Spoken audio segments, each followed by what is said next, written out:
नमस्कार। मैं राजेंद्र गोयल दिल्ली के सरकारी विद्यालय में गणित प्रवक्ता के पद पर कार्य कर रहा हूं। दिल्ली के सभी विद्यालयों के शिक्षकों का एक संगठन दिल्ली अध्यापक परिषद, इसमें महामंत्री की जिम्मेदारी भी है। 26 जनवरी गणतंत्र दिवस के दिन दिल्ली में हुई एक घटना ने हम शिक्षकों के लिए अपने कर्तव्य के निर्वहन का अवसर दिया है। विद्यार्थियों की सोच को व्यापक बनाकर सही गलत का चिंतन करते हुए वे सही निर्णय लेने की क्षमता का विकास कर सशक्त व समृद्ध समाज का निर्माण कर सकें। समाज भी शिक्षक से अपेक्षाएं रखता है। सोशल मीडिया पर इस घटना से संबंधित बहुत सी बातें चल रही हैं।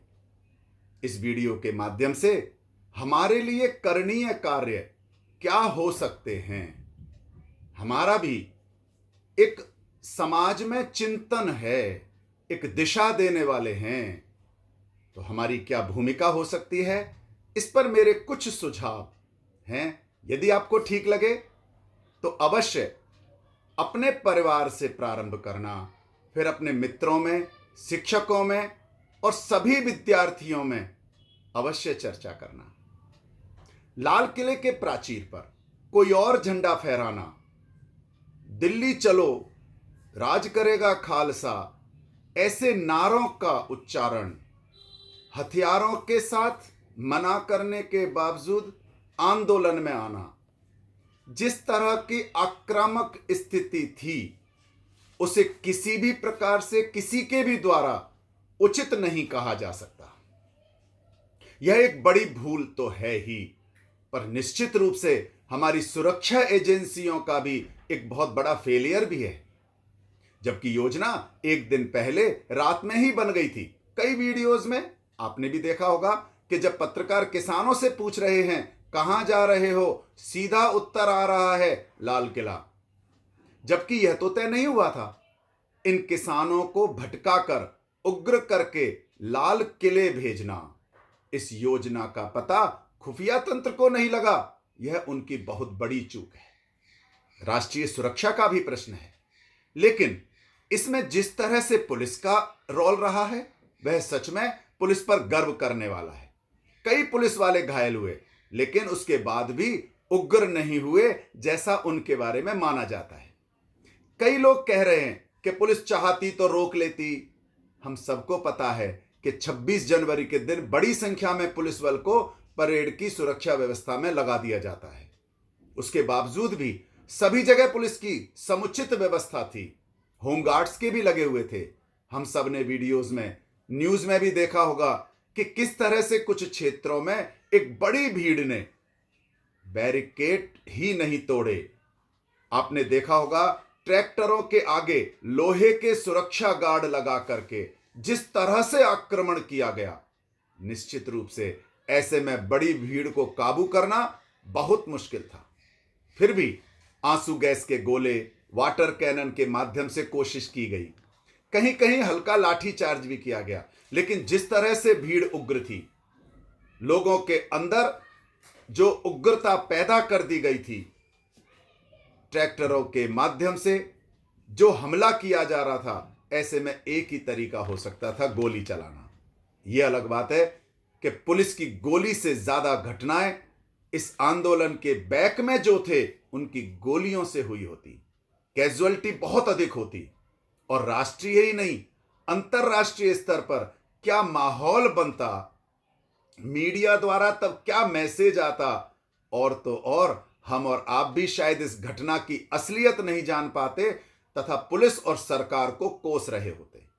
पुलिस वाले स्वयं घायल हुए, बड़ी चोटें आईं, लेकिन किसी भी किसान को बड़ी चोट नहीं आने दी। एक कैजुअलिटी अवश्य हुई, लेकिन हम सब ने देखा कि वह उसकी अपनी लापरवाही से थी। लाल किले के प्राचीर पर जो हुआ वो निश्चित रूप से एक बड़ा अपमान है। गुरु ग्रंथ साहब का भी, गुरु नानक साहब का भी, भगत सिंह, ऊधम सिंह जैसे अनेकों क्रांतिकारियों का, देशभक्तों का, उनके बलिदानों का। इसके पीछे उद्देश्य क्या था, यह समझना हमारे लिए पहले अधिक आवश्यक है। कुछ उग्र लोगों के द्वारा ऐसी घटना कर देना कि उन्हें दोषी मानकर केवल उन्हें सजा मिले, या कहना शायद ठीक नहीं होगा, उन्हें तो सजा मिलनी ही चाहिए, लेकिन असली काम अब सुरक्षा एजेंसियों का है कि इसके पीछे छिपे फर्जी किसान नेताओं सहित जो भी हैं उन्हें समाज के सामने उजागर करना और उन्हें उचित सजा दिलवाना।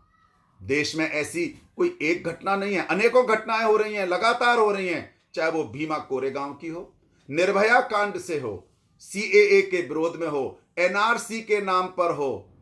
हम सब जानते हैं कुछ लोगों को बहका करके बच्चे और महिलाओं को आगे करके एक आंदोलन का रूप दिया जाता है। पढ़े लिखे युवाओं द्वारा देश विरोधी नारे लगवाए जाते हैं।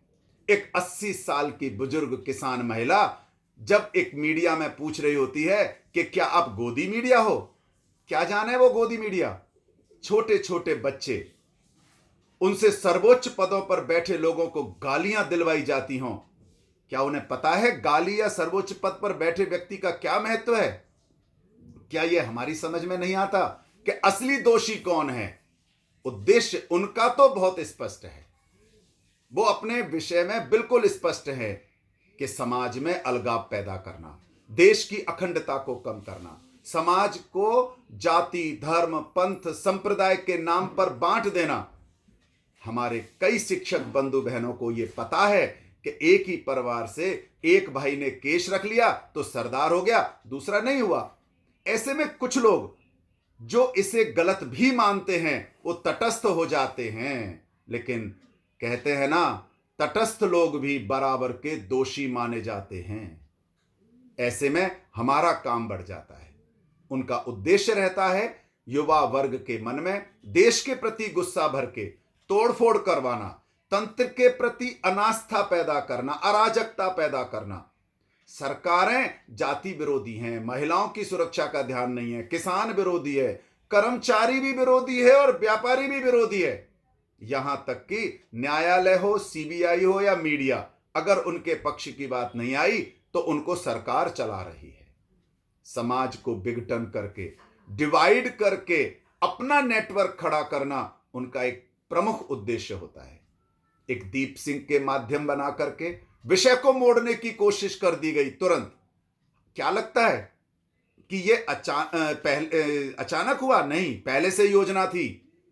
उसकी जारी फुटेज जो सारे सोशल मीडिया पर ऑलरेडी है, वो सारे पहले से ही तैयार रख लिए गए थे, जिससे कि असली दोषी को छुपाया जा सके और जनमानस को विषय से भटका करके कहीं और मोड़ दिया जाए। और मुड़ भी गए बहुत सारे लोग, असली दोषियों से ध्यान हट जाए। आंदोलन करना कोई गलत नहीं है, यह हमें विद्यार्थियों को बताना होगा, लेकिन अपने आंदोलन में सरकारी संपत्ति को नुकसान पहुंचाना गलत है। इसकी भरपाई किसी भी सरकार या मंत्री के जेब से नहीं होती है, आपके और हमारे जेब से कई गुना अधिक खर्च करके होती है। हमारा दायित्व अधिक हो जाता है कि अपने छात्रों को विषय की स्पष्टता कराना। आज विद्यार्थी एक शिक्षक की बात बड़े ध्यान से सुनता है। सोशल मीडिया पर वो कई बार भटक सकता है, लेकिन अगर शिक्षक ने कहा है तो वह उसकी बात को अधिक महत्वपूर्ण मान करके उसे सुनता है और समझने की कोशिश भी करता है। विषय के पीछे के उद्देश्य पर बातचीत करना, समाज में जाति, पंथ, धर्म आदि के आधार पर विभाजन नहीं होने देना, हम सब एक हैं, यह भाव अंदर से जगाना। दोषी व्यक्ति होता है, कोई पंथ, जाति, धर्म नहीं। ये ब्लेम गेम नहीं खेलना। सरकार और किसान नेताओं के मध्य किसान बिल को लेकर कई बार वार्ताएं हुई हैं। माननीय न्यायालय में भी यह विषय आया, पर क्या गलत है बिल में या क्या संशोधित करना है, यह आज तक पता नहीं लगा। किसानों को बहकाकर, गलत मैसेज देकर एक एजेंडा चल रहा है। तीनों बिल वापस लो, इससे कम पर बातचीत नहीं होगी, कोई चर्चा नहीं होगी। जब हम स्वयं किसानों से संबंधित तीनों बिलों को पढ़ लेंगे, जांच लेंगे, तब जाकर के हमें पता लगेगा। हमारा भी यह दायित्व है कि हम उन तीनों बिलों को पढ़ें, अपने परिचित किसानों के मध्य चर्चा करें, सच्चाई पता करें, तब जाकर के इसमें अगर कमी है तो उसे उचित प्लेटफॉर्म पर हम उठाएंगे या हम भी बताएंगे कि हाँ जी ये गलत है। केवल मैसेजों के द्वारा हमें जानकारी हो, ये एक शिक्षक के नाते तो हमारा कर्तव्य नहीं हो सकता। इसलिए पहले खुद पढ़ें, विद्यार्थियों को भी पढ़ने के लिए आग्रह करें। इस प्रकार हम उसके तथ्य तक कहां कमी है पहुंच पाएंगे। इसी प्रकार एक और अजीब, अडानी और अंबानी को टारगेट आखिर क्यों बनाया जा रहा है? क्यों इनके ऑफिस और टावरों को जो नुकसान पहुंचाया जा रहा है? क्या लगता है नुकसान पहुंचाने वाले किसान हैं? बिल्कुल नहीं। किसान के रूप में, किसान के वेश में असामाजिक तत्व ये काम कर रहे हैं। किसानों को तो भड़काया जा रहा है, केवल बदनाम किया जा रहा है। तो इस बात को खुद स्पष्ट होते हुए विद्यार्थियों को स्पष्ट करना, किसानों को बदनाम करने की साजिश नाकाम करना। जिस प्रकार एक शरीर के संचालन में सभी अंगों का महत्व होता है, किसी भी एक अंग की कमी का एहसास उनसे पूछो जिसके पास उसकी कमी है। इसी प्रकार समाज में किसान हो या जवान, शिक्षक हो या डॉक्टर, सफाई कर्मचारी हो या व्यापारी, कोई सरकारी बड़े कर्मचारी होंगे या बड़ा बिजनेसमैन होगा या स्वरोजगार करने वाले, सभी मिलकर के समाज को बनाते हैं। सभी का अपना महत्व होता है, उनका सम्मान करना हम सबका कर्तव्य है, धर्म है। एक शिक्षक के नाते हम विद्यार्थी को भी समाज में एक मैसेज दे सकते हैं कि हमारे द्वारा कोई भी मैसेज ऐसा ना जाए जो किसी भी वर्ग को मानसिक पीड़ा पहुंचाए। एक बार पुनः आप सभी से निवेदन है कि अपने विषय के साथ न्याय करते हुए जो हम कर ही रहे हैं, एक शिक्षक के रूप में मेरी कोई और जिम्मेदारी भी है, समाज में भी मेरी भूमिका है। यह विचार करते हुए अपने परिवार और छात्रों से अगर हम इस पर चर्चा करेंगे तो एक स्वस्थ समाज का निर्माण होगा और ये देश उन्नति करेगा। बहुत बहुत धन्यवाद।